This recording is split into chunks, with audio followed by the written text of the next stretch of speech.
The world has lost a pioneer and an icon who won a Tony Award at the age of 88 and released her own memoir, Just As I Am, 1 week ago. Cicely Tyson died last week, leaving behind nearly a century of contributions on TV, film, and beyond. From former presidents Barack Obama and Bill Clinton to Oprah Winfrey and Tyler Perry, the tributes have poured in. Well, joining us this morning to talk about Cicely Tyson's life and legacy is a columnist for the UrbanDaily.com, New York Times contributor, and film and TV critic Rebecca Theodore Vachon. Rebecca, thank you for joining us this morning. It's good to see you. Good to see you. Good morning. Good morning.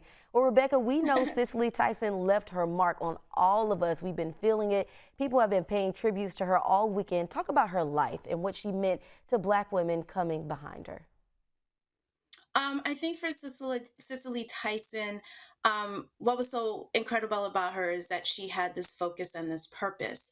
For her career, she was also she was not only an actress but an activist, and using her platform in order to highlight Black women, and particularly because of how Cicely Tyson looked. She was this beautiful, dark-skinned Black woman, which was really hard to break into. It was hard enough to be a Black actress in Hollywood, like Dorothy Dandridge and Lena Horne and Diane Carroll. And Cicely Tyson just basically came into the space as her authentic self. And I think a lot of us saw ourselves reflected in her. That's so true. And we've seen the posts across social media with clips from some of her biggest moments on the screen. Talk about some of those projects that she did that people have just been so excited to share about her life. Yes. The funny thing about Cicely Tyson is that she actually didn't have the ambition to be an actress when she was growing up. Number one, she had a photographic memory, which of course was very helpful to her career. But she actually started out as a secretary. She was born and raised in Harlem, and then started her first job was as a typist at the American Red Cross. But there was one particular case that had to do with child abuse where she felt like, I just don't want to do this anymore. And she felt that she had a bigger purpose for her life. And so she was then discovered by a photographer, worked in Ebony magazine as a model, and as a model, that is what launched her into her acting career. She had a small role in a film called Carib Gold, and then she started taking acting classes at the Actors Studio.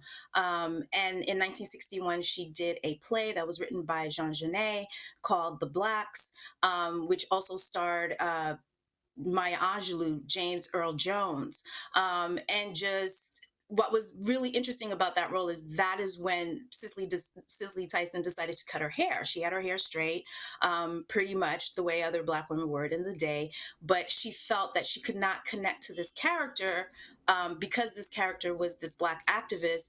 She went to a barbershop in Harlem called Shalimar, and she asked the barber to cut her hair. Once the barber got over his initial shock, she was like, I want it cut really, really short. And opening night, she showed up. She came into rehearsal with a scarf around her head, and when she took it off, she was like, you could hear a hair drop on the floor. And so Cicely and also the singer Abby Lincoln are actually, the two of them are basically credited for this natural hair movement that started in the early 60s. Wow. I mean, she was like the grandmother that we didn't know personally, but you felt like she had a presence in our own lives. So share with us some of those Yeah. projects she had going on and some of the accolades she received that folks really didn't know about. Oh, sure. Well, what was interesting, a lot of people know her from Sounder. That was the movie where she got her first Oscar nomination. And what was interesting is that when she auditioned for Sounder, initially they wanted her to play the school teacher. They did not want her to play the role of Rebecca because they felt that she was too pretty, she was too beautiful and too sexy for the role. But Cicely was like, I'm an actress, this is what I do. So she went back home, she didn't listen to them, and she just prepped for the role of Rebecca. She really, got into the role. And then when she got a call from the casting directors and the producers saying that she did get the role of Rebecca, she wasn't surprised. She was like, this is what I wanted. And so, yeah, so she got an Oscar Best Actress nomination for that.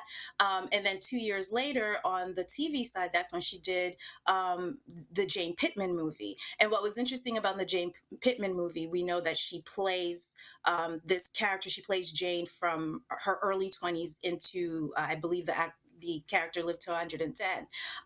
They just didn't feel that she would be able to play an old woman believably.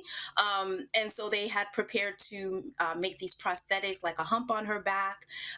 But she proved them wrong. She was like, once I was able to find the physicality of who Jane Pittman was, she was able to do that. And for the role of Jane Pittman, she won 2 Emmys that night, not only for Best Actress, but also a special award for Best Actress of the Year. So she walked away with 2 Emmys that year, which was incredible. And And the great I thing gotta about wrap her, up here, but I was gonna say we oh, know sure. that she definitely was an incredible woman. We thank you so much for sharing your insight about her today. We appreciate your time, Rebecca. Thank you so much.